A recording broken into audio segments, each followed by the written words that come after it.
Laman lahat itong mga balita, hindi nyo maiintindihan. Baka sabihin nyo lang, gawa-gawa lang nila yon. Pero kung makikita mo kung saan ang gagaling ang rapi at preparation nila, maiintindihan nyo kung saan patungo ang direksyon. Ayan o. Gov, ayan o. Website po ito ng UK. Nakuha ko to sa gov.uk. Ano ang nakalagay dito? Boost for UK growth and security as Norway. Hi Ma'am Neneng, hi Ma'am Fekyaw, hi Ma'am Ani. Kayo po ito. Boost for UK growth and security as Norway. Pinili daw ang UK warship in 10 billion partnership. Wow. I-share nyo na mga ka-curious. Talagang gugurgurin to, Mildred Latawan, Chocomart Liag. So billions of pounds will be pumped into the UK economy following Norway's decision to select British warship for their armed forces, securing thousands of jobs in Britain for years to come. So nag-secure ng pinakamalaking warship deal ang Norway at ang UK. Ang Norway to supply them with 13 types of 26 frigates designed for anti-submarine warfare. Wow! Sabi ko sa inyo, titingnan nyo lagi ito. Pag saan ito ang nakatutok, papunta doon ang direksyon. Dahil hindi yan magtatapon. Kaya maniwala kayo sa sinasabi nila. Okay, ulitin ko ha. Norway ang magsusupply sa amin ng 13 types of frigates na nakadesign sa anti-submarine warfare. So, ang pagbabangbang na ito sa gamit sa ilalim ng lupa. Now, panoorin nyo ito. Canada also... Decades ago, when President Ronald Reagan led a peace effort with the Russians, he adopted the slogan, trust but verify. But Vladimir Putin is not Mikhail Gorbachev. Putin seeks darkness, not glasnost. He seeks empire, not perestroika.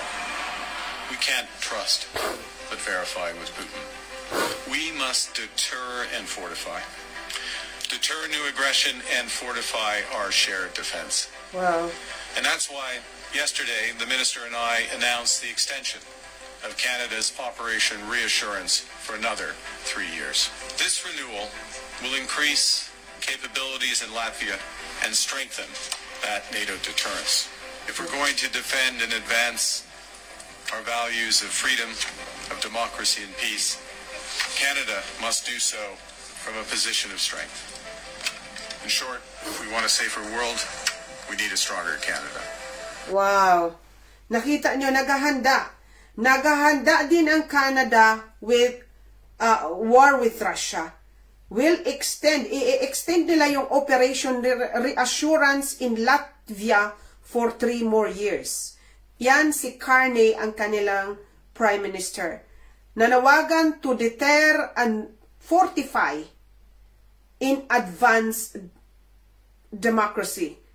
Biniblame niya si Putin ang gusto daw ng darkness and empire. Nakikita niyo na?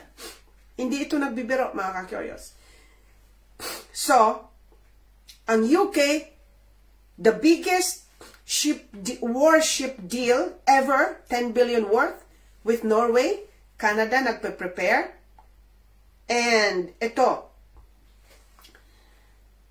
at si Peter Shiharto, at today's, ano sa tweet ito, sa X, at today's EU foreign ministers meeting in Copenhagen, it became clear that Brussels and most member states are preparing for a long war, not peace. They want to send tens of billions of euros to Ukraine for soldier salaries, drones, weapons, and other operation of the Ukrainian state.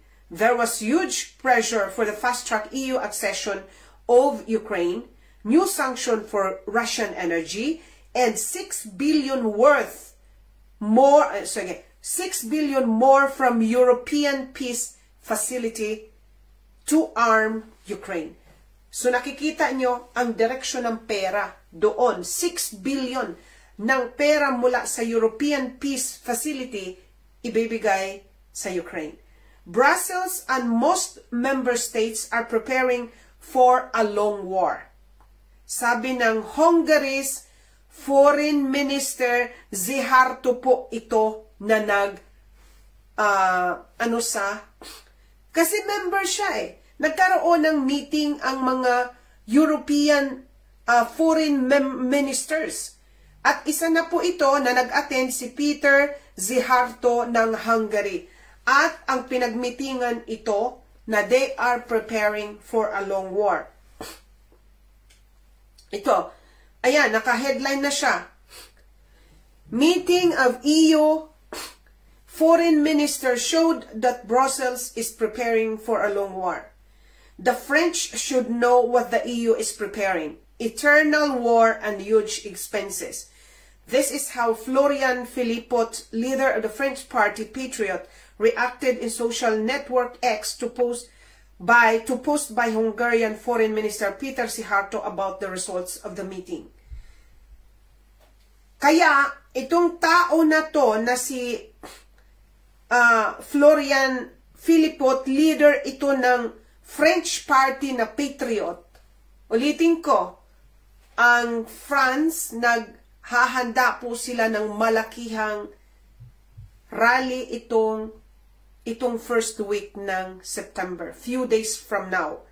At itong leader ng Patriot na si Philippot, ito po ang sinabi niya, nanawagan siya sa EU as soon as possible na umalis na sa European Union para ma-save ang mga billions na gagastahin para dito. So, aywan ko, alam mo mga ka-curious talaga. Nanawagan na siya na sana nga biglang ang mga OTA magising na talaga, share this information. Lahat kung may kakilala kayo, kaibigan, kamag-anak, kahit kakilala nyo lang na nagtatrabaho dito sa Europe, all about Europe, share this information kasi maging aware lahat. And they are preparing for this soon. March of 2026 ang nakalagay sa manifesto na direktiba na ibinigay sa mga hospitals. Ay, ito pa, mga ka-curious. So, nag-meeting na ang foreign ministers ng EU, nagpe-prepare ang Canada, nagpe-prepare ang UK at Norway sa pagbangbang. At mga ka-curious, ito, Germany and France will create an early warning system.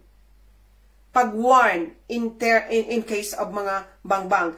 The government of Germany and France agreed on Friday, itong Friday lang, to create a joint additional early warning system for missile threat. It will include a satellite constellation and ground-based radars. This initiative is called JEWEL, and the memorandum states that it is open for more partners. So it could be, pag naging member ang ibang mga partners sa European Union na participate dito sa JEWEL, they will be creating ng early warning system na before pa man siguro ang kalaban na ng mga bang nuclear weapon, madidetect nila. Early warning system. At open daw ito sa kung sino man bansa dito sa Europe ang mag-participate. Tingnan mo ang ating video, bumagsak na naman. Almost 239 na tayo. Ayan. Diyan sa mga I will thank you, Ma'am Rosita Segua-Terile. Yung mga nagbibigay ng stars, thank you so much po. Okay? Yung 152 stars. Okay, ulitin ko mga ka-curious ha, hindi ito iayaman. I-research nyo kung magkano yung isang star. Okay? So baka sabihin, uy, ang dami ng stars ni Ma'am Lynn. Pero, alam mo kung magko-contribute yung kahit paunti-unti, kung marami ang sentimo lang po yon, okay? kung marami, kahit pa maipon, alam mo na, ang puwersa natin is sa pagkakaisa. Yun ang puwersa. Hindi yung, kaya appreciated yun po yung mga kahit sintimon ay bibigay ninyo. Now, so nakita nyo na mga ka-curious. Ito po, kumpleto na mga ka-curious. So, tama itong direktiba na nanggaling sa na iniutos sa iminamandate under the mandate of the General Secretariat for Defense and National Security na inutusan na ang mga hospitals sa France na mag-prepare ng maraming mga magugurgor at masusugatan. Share this information. Now, ito'y sinabi ko na sa inyo sa ating mga last videos. Bakit 3 days ago, sabi ni Trump, gagawin niya yung Department of Defense, babaguhin niya Department of War. Pagkasabi niya nito, mga ka-curious, the same day, naggumawa siya ng executive order na kung sino ang magbalahura sa front, ay sa mga flags ng Amerika, sa flag ng Amerika, ikukulong ni Trump ng 1 taon. Yung magbalahura, magsunog, apakan mo yung flag. Pagka-executive order na po ito, sabi ko sa dami ng problema ng Amerika, gumawa pa ng executive order para parusahan ang pag-ano ng flag. Matagal naman yun di ba? Yung kasali yan sa freedom ng tao pag nagagalit ka, pag binabalahura ka na ng gobyerno mo, pag tinataksil ka na ng gobyerno mo, magagalit ka, ang expression mo yon, pwede mong, di ba, sa Pilipinas, sinusunog yung mga bandila, yung effigy ng mga taong kalaban nila, di ba?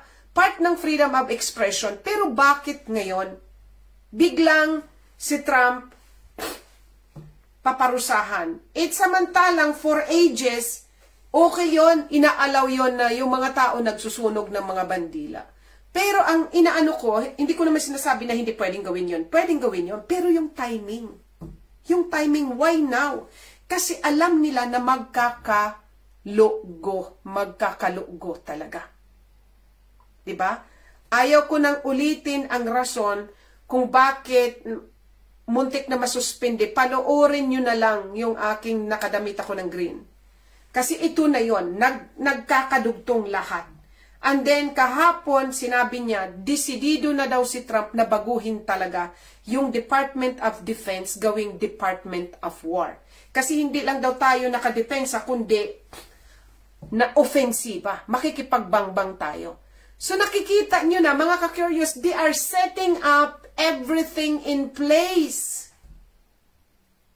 Itong nag-leak na dokumentong ito, hindi yan ibabalita sa mainstream kasi nag-leak nga ito.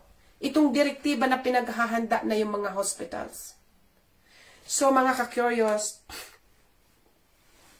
share this information. Share this information.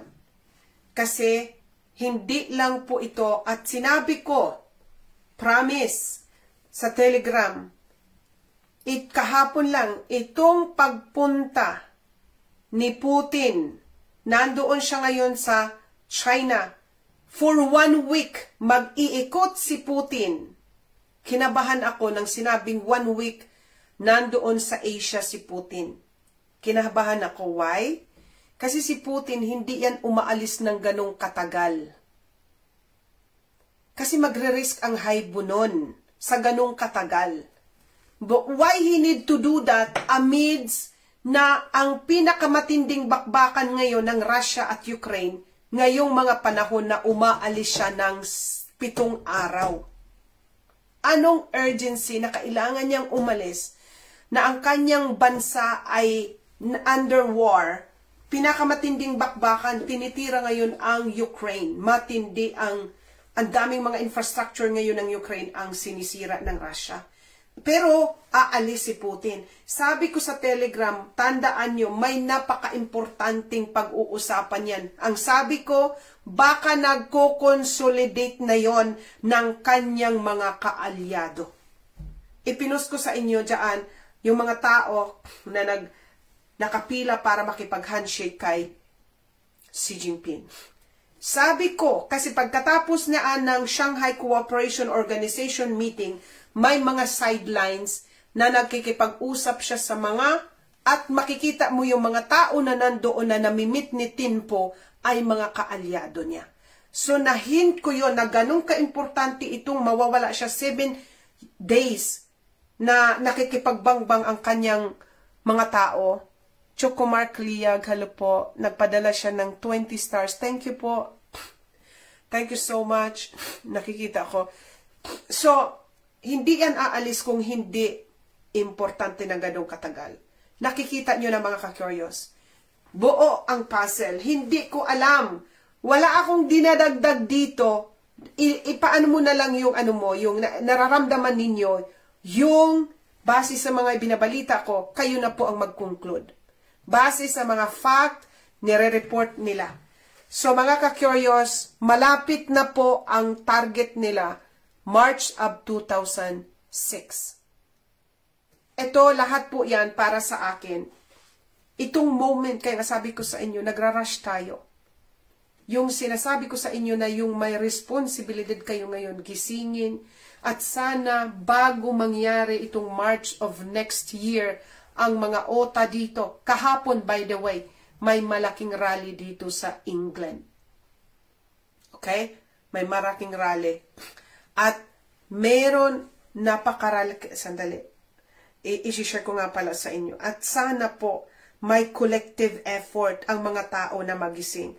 Meron napakalaking rally sa, sana I have it here, I'll try to show it to you, para ano nyo, napakalaking rally sa Australia.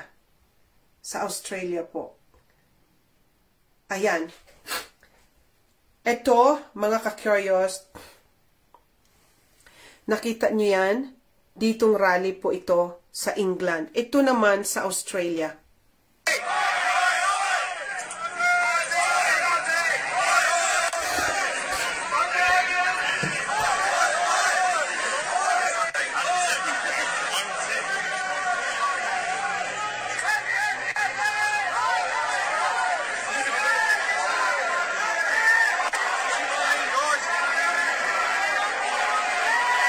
Ang dami ng tao.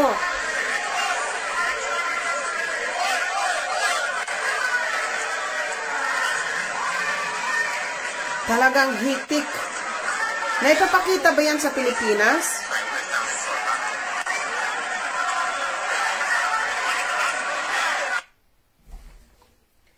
Thousands and thousands attend March for Australia rallies in Sydney, Melbourne, and Brisbane. So, hindi lang pala, mga ka-curious, sa Sydney, kundi sa Melbourne and Brisbane and cities nationwide para magprotesta sa mass immigration and hindi lang sa immigration na ito at yung mga pulisiya ng gobyerno. Kasi litga na sila, ang mga OTA. Litga na. Okay?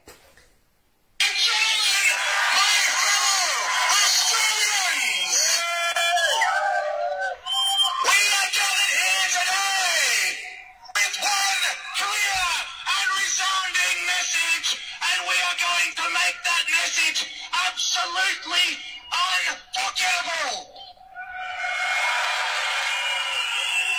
Our single unifying message today is to tell the Australian government to stop mass immigration. Wow. Wow.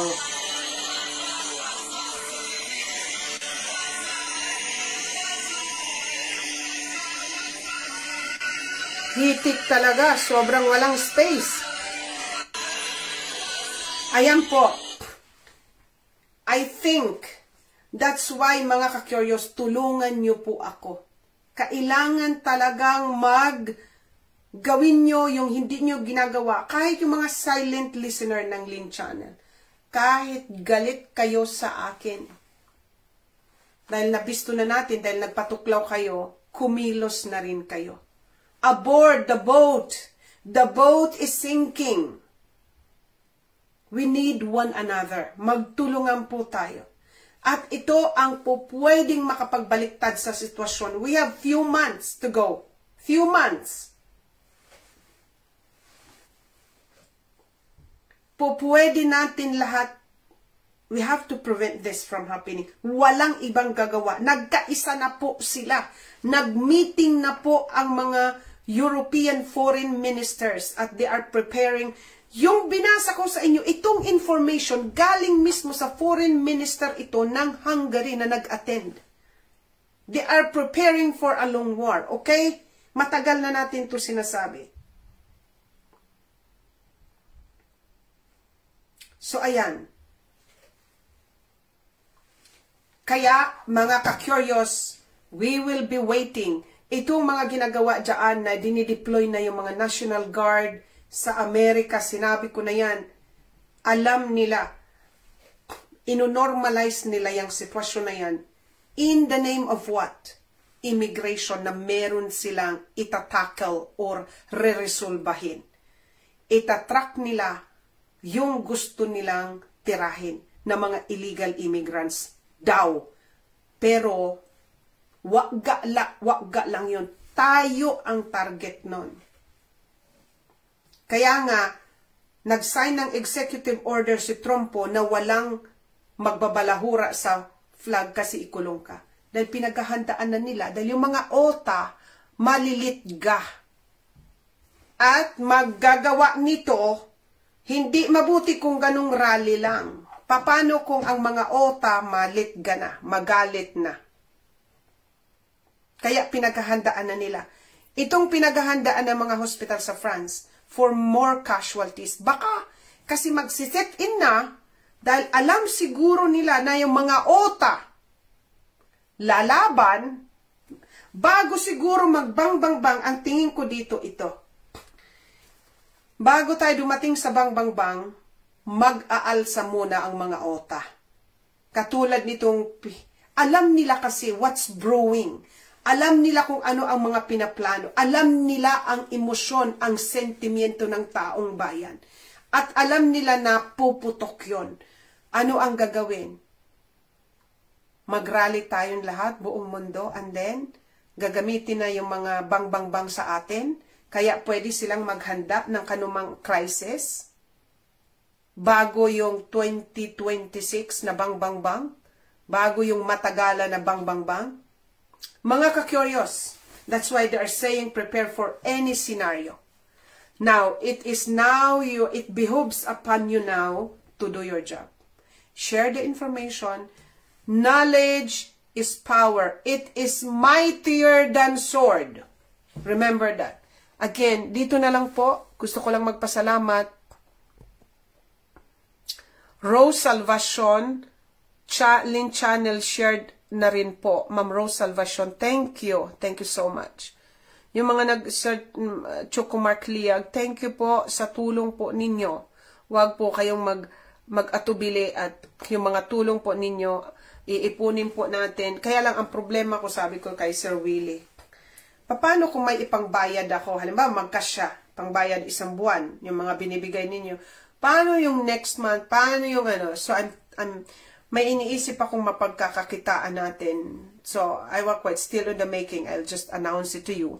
Kasi, kailangan itong ano na to, hindi po pwedeng continuous itong panghingi. Ito talagang pinakaayaw ko sa lahat. Ang daming nag-o-offer before, I always refuse. Sa Telegram, mga direkta na tulong, I said always, no. No, no. Ayaw kong ma-involve sa pera. Kaya lang wala na akong choice ngayon. Either we stop this or gawa ng paraan na magpatuloy dahil hindi ko na kaya. Mag-isa lang ako, okay? So dito na lang po. Thank you so much po sa mga nag-send uli ng stars at sa mga nag-share na po. Joel Baldinesa, Beng Avila, Ray Espanyol, Ray, okay, nabasa ko na. Joel Baldeneza. Okay, thank you so much sa mga nag-share na po at sa mga nagbibigay ng mga, naglalagay ng mga tag, tinatag yung mga kaibigan ninyo. Dito na lang po, mga ka-curious. Again, sharing good things is caring. Bye. Thank you, mga ka-curious.